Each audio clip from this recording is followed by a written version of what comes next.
সময় কিন্তু রাজা নয় যে সময় ভালো হলে তোমাকে রাজা করে দেবে, সময় তোমার জীবনে সব কিছু পরিবর্তন করে দেবে।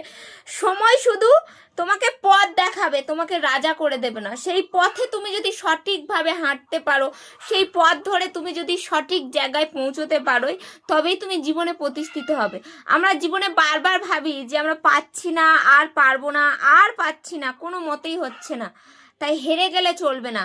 কোনো জিনিসই তোমাকে রাতারাতি তোমাকে সফলতা এনে দেবে না। সেই জিনিসটার উপরে তোমাকে বহুদিন কষ্ট, মেহনত, ধৈর্য, মানুষের কুকথা, কুরুচি, মন্তব্য, এগুলো সব তোমাকে সহ্য করার ক্ষমতা রাখতে হবে। তারপরে যদি তুমি পারো, তাহলে সময় একদিন তোমাকে ঠিক তোমার জায়গাটা বুঝিয়ে দেবে, না যে তোমার জায়গায় তুমি ঠিক। আমরা সবসময় ভাবি যে এটা কেন আমাদের সাথে হচ্ছে, এটা কেন হলো আমার সাথে, এই খারাপ জিনিসটা আজকের কেন হলো, আমার এই এই এই দুর্ঘটনাটা কিসের জন্য হলো, এই শরীর খারাপটা কেন হলো। কিন্তু তার আগের মুহূর্ততে যে আমরা কি বলেছি, কি ভালো কাজ করেছি, কি খারাপ কাজ করেছি, কার সাথে কেমন ব্যবহার করেছি, এগুলো আমরা কিন্তু পেছনের দিকে কেউ একবারও তাকিয়ে দেখায় না। দেখো, সব প্রশ্নের উত্তর কিন্তু আমরা নিজেদের কাছেই পেয়ে যাই, কিন্তু আমরা যদি একটু খুব ভালোভাবে চিন্তা ভাবনা করি, আমরা কাকে দোষ দেই জানো? সময়কে দোষ দেই, এটাকে দোষ দেই। কিন্তু আমাদের জীবনের সব থেকে বড় ভুল যদি কিছু থেকে থাকে, সেটা হলো আমরা নিজেই আমাদের জীবনের ভুল। আমরা আমাদের ভুলগুলো নিজেরাই নিয়ে আনি, আর সেই ভুলগুলো কিন্তু আমরা বুঝতে পারি না। তার জন্যই আমরা জীবনে বারবার সমস্যায় পড়ি, বারবার ভেঙে পড়ি, বারবার হোঁচট খেয়ে পড়ি। যখন হোঁচট খেয়ে পড়ি তখন তবু আমরা ওঠার মতন একটু শক্তি থাকি, কিন্তু যখন ভেঙে পড়ি তখন কিন্তু আমাদের জীবনে ওঠার মতন আর কোনো শক্তি থাকে না।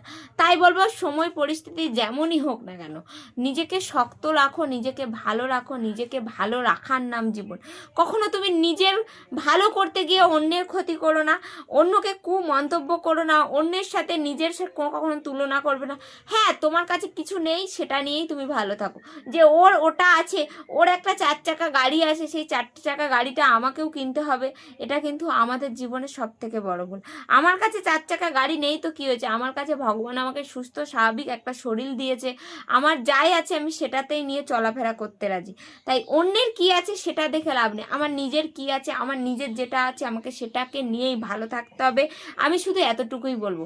দেখো, তুমি যদি কারোর ক্ষতি করে থাকো, তোমার ক্ষতি কিন্তু হবেই হবে, শুধু সময়ের ব্যবধান হবে, কিছু মাস, কিছু বছর, কিংবা কিছুটা দিনে। হ্যাঁ, ক্ষতির ধরনটা আলাদা হবে, একই রকম কিন্তু ক্ষতি হবে না।